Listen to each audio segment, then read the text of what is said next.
अतिशय दुर्दैवी अशा प्रकारची ही घटना आहे। ही इमारत C1 कॅटेगरीची होती। ती रिकामी करण्याचे आदेश दिले होते। जवळपास 25 लोक त्यातनं रिकामेही केले होते असं मला आयुक्तांनी सांगितलं। पण तरी देखील जो काही कॉन्ट्रॅक्टर आहे त्याच्या लोकांनी तिथे रिपेअरचं काम सुरू ठेवलं आणि त्यानंतर ही घडलेली घटना आहे। त्यामुळे ज्या लोकांचा मृत्यू झालेला आहे त्यांच्या परिवाराच्या प्रति आमच्या संवेदना आहेत। काही लोक जखमी आहेत जे त्या ठिकाणी दुर्दैवाने मृत्युमुखी पडले। त्यांना शासनाच्या वतीने त्यांच्या परिवाराला आम्ही मदत करणार आहोत आणि त्याच वेळी अशा पद्धतीनं ज्या कंत्राटदाराने हे काम सुरू ठेवलं त्याच्यावरही फौजदारी कारवाई करावी अशा प्रकारचा आदेश आयुक्तांना देण्यात आलेला आहे।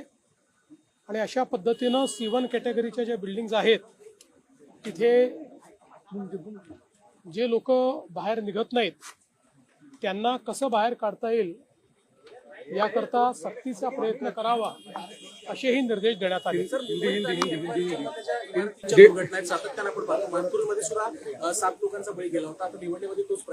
मुळामध्ये जसं मी सांगितलं की C1 कॅटेगरी म्हणजे धोकादायक इमारत म्हणून घोषित झाल्यानंतर तिथनं लोकांना बाहेर आपण काढतो।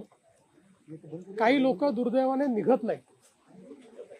आता आपण मानपूरची जर दुर्घटना बघितली तिथे देखील रिकामी झालेली बिल्डिंग पडली आणि ज्या ठिकाणी पडली ते रिकामं केलं होतं पण त्यातले काही लोक निघालेले नव्हते। त्यामुळे मला असं वाटतं की जीव अत्यंत महत्त्वाचा आहे।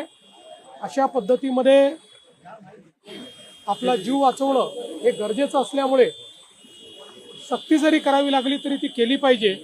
अर्थात त्या संदर्भात न्यायालयाचे काही निर्देश असल्यामुळे एका लेवलपेक्षा जास्त सक्ती करता येत नाही, पण तरी देखील हा प्रयत्न असतो की सक्ती करून लोकांना बाहेर काढा।